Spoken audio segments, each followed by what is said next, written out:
चुनाव के नतीजे आ गए हैं। राजनेताओं ने जो परीक्षा दी उसका रिजल्ट आ चुका है। जनता ने जनादेश दे दिया है। लेकिन इस रिजल्ट में एक ऐसी भी पार्टी थी जिसका रिजल्ट बिल्कुल वही आया जो साल 2014 में आया था। जी हाँ, 10 साल पहले जो स्थिति थी वो 2024 में बनी रही। हाथी की चाल जनता को कुछ खास पसंद नहीं आई। तभी तो देखिए, जनादेश कुछ ऐसा आया जिसे देख बहन जी को झटका लग गया। जनता का ये फैसला मायावती को नाराज कर गया और उन्होंने इस जनादेश को देख मुस्लिमों को कुछ खास संदेश दिया। मायावती की पार्टी मंगलवार को घोषित लोकसभा चुनाव के परिणाम में खाता नहीं खोल सकी।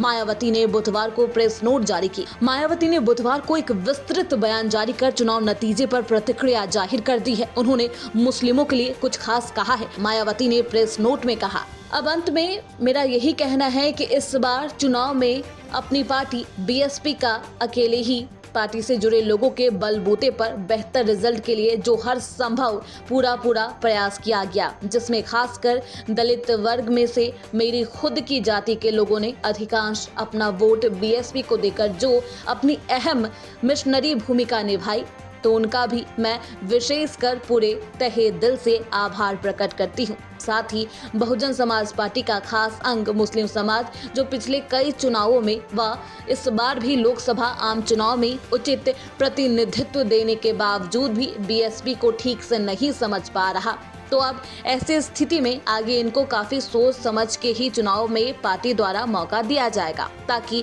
आगे पार्टी को भविष्य में इस बार की तरह भयंकर नुकसान ना हो। खैर, ये एकला चलो बीएसपी को कहीं भारी तो नहीं पड़ गया। क्या मायावती के एक फैसले की वजह से ऐसा हुआ? क्योंकि जब 2019 में बसपा और सपा ने गठबंधन की जोर पर चुनावी ताल ठोके थे, तब हाथी को फायदा हुआ था और 10 लोकसभा सीटें मायावती के खेमे में गई थी। लेकिन पिछले साल जहां चुनाव में 10 सीटें बसपा ने जीती थी, वहीं इस साल उसे 0 पर संतुष्ट रहना पड़ा है। बहरहाल, अब जैसा कि मायावती ने कहा कि वो आने वाले चुनाव में जनता के अनुरूप प्रत्याशी उतारेगी, ऐसे में देखना बेहद दिलचस्प होगा कि आने वाले चुनाव में मायावती क्या कुछ रणनीति तैयार करती है। Bureau report, TV7 Bharat.